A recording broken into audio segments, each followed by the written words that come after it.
boys, girls, and non pals, SMMI. Today we got a Harry Potter ASMR video. In this Harry Potter ASMR video, we have a let's do. How many stories we got so far? Oh, this one was good. This is gonna be a Fred George Weasley, Tony Black rear. Let's go. Here you guys go. Tony was seen with Fred George. So what's going on with your life? Fred George asked Tony in the train going to Hogwarts.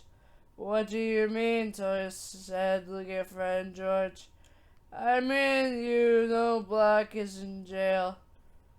Tony knows what they mean. He's in prison, I know. It's not like my adopted father can handle himself. Tony looked at Fred George. I mean, come on, Black. You know what's going on with this whole thing. Right now, I don't care what Sirius is doing. Tony looked at both Fred and George. Are you not even worried? Fred asked. Worried for what? That my father is in prison? For a crime that he didn't commit? Yeah, I'm not worried. Tony looked out the window. What are you looking at? Fred asked, looking at Tony. Something caught my eye. Tony shook his head for a minute. Like what? Fred asked, subconsciously, knowing the answer. Don't worry about it, Tony said. Not knowing that he saw his real parents in the window. Look at him. So, are you okay with the whole Dumbledore thing? George asked, looking at Tony. Knowing what Dumbledore is going to do, yeah, I'm okay with it. Tony said, looking at Fred and George. Why aren't you guys okay with it? I mean, seriously, Tony. You're going through with wearing the sword hat again. It's not like Black is going to save you. Sirius can do whatever he wants. But I don't care if I have to wear the sword hat again. I mean, who are you to believe that the sword hat's going to save the new king of the wizarding world? Fred said in a whisper. Yeah, I know, Fred, said George. Can you guys stop it? Tony said, looking down in the dumps. I'm sorry. Tony smiled at him. It's okay. I know who my parents are. It's just that they never told me anything about them, just that they risked their lives to save me. Tony then remembered what the Black did. When was there help in saving him? I'm sorry for your loss, Tony, Fred said. Yeah, I am too, George added. Tony looked out the window, seeing two men smile at him, having two lovers like Fred and George. I love you, Papa. I love you, Dad. The two men smiled again and whispered, I love you, in a ghostly voice. Tony smiled and looked back at Fred and George. Do you hear something? Fred asked George. Yeah, it sounded like someone said I love you. Don't worry about it, guys. We're almost here. Oh, yeah, we are. Come on, Tony. Spill the beans. Did you really hear a voice? Fred asked Tony.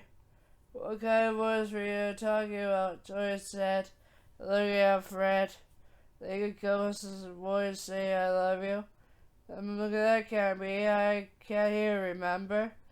Well, you had that surgery, remember? A long time ago. I guess my hearing's still off.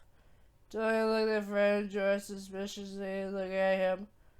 Okay, it's probably nothing, but I think I saw my parents. The ones that died? Yeah. I'm sorry, Tony, I didn't know, George said. It's okay. Anything for the cart before I leave? The woman opened the door. The usual, Tori said, pulling out some coins. Don't worry, Dumbledore already paid for you, Tori. The woman smiled and handed Tori a hot chocolate and Earl Grey tea like normal with milk. Thank you, Mom, Tori said, smiling. Tori looked at friend George. What? What does Dumbledore always pay for you? He is my grandfather, you don't understand that, Tori said. I know, but why is it that he pays for you? Something to do with grandfather business. Tori said, remember how Dumbledore could put it to him. If he ever goes on the trade, he always makes sure he's double paid for what he wants. Oh, that might make sense. Fred and George said it at the same time. Dorian enjoyed his hot chocolate and went to his tea.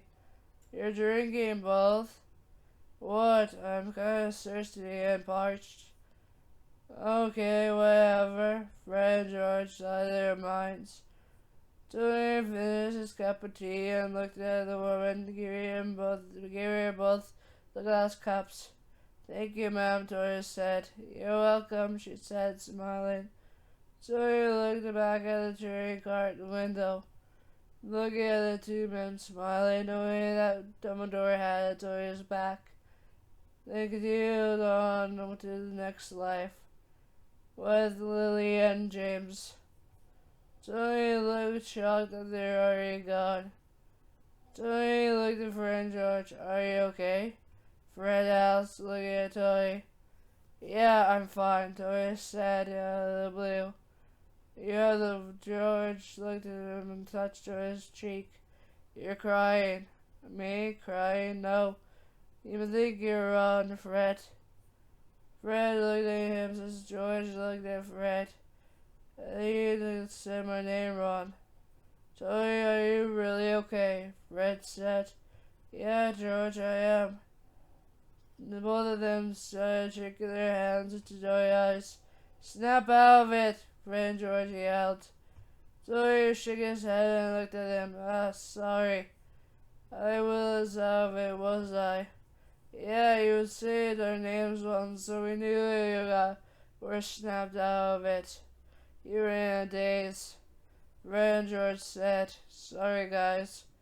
It's okay, we're already here. So he grabbed his luggage and followed Fred and George to the boats. Fourth person, Hagrid said. Hello, Hagrid, Doris said. Hagrid smiled at his nephew and hugged him. Are you alright? You look like you got tear stains. Did those boys do something? No, I saw my parents again. I'll make sure Dumbledore knows.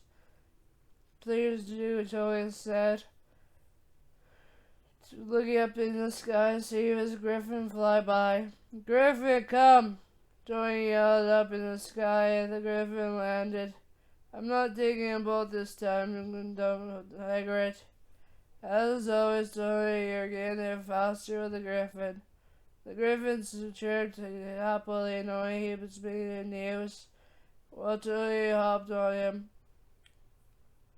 See you later, Hagrid, Tori said, clearing his throat.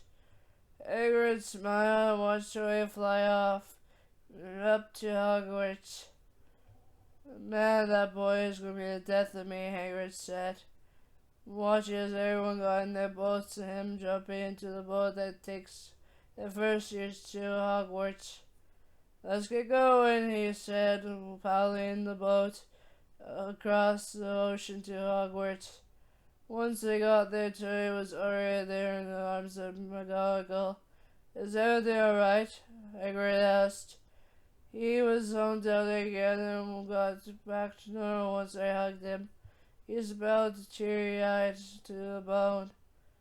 McGonagall said, looking at both Fred and George, will you two come here and hold him while I sort out the first years?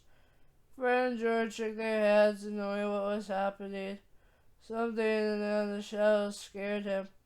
Both the griffin was probably back in the mystical world by now. Tori was still holding his luggage luggage was crying. Fred took the position of McGonagall and cuddled up to him, keeping a good arm around him. "Are you alright?" Fred asked. "Yeah, I just had a vision that I wish I never saw." "What kind of vision?" Fred asked. "Don't want to talk about it," George said. "You don't talk about your feelings will help," George said, grabbing him from behind. "I don't want to talk about it. I just kept an eye on that window, pointing to Dumbledore's office." "What about it?" "I still want to talk about it," George said, walking away out of Fred and George's arms. "Hey, if you need to talk to someone, go talk to Dumbledore." "I'll talk to him later," George said, going to his dorm room. He didn't care what Dumbledore wanted him to do. He just needed to be alone. What would happen next? Peace out, Hero Squad.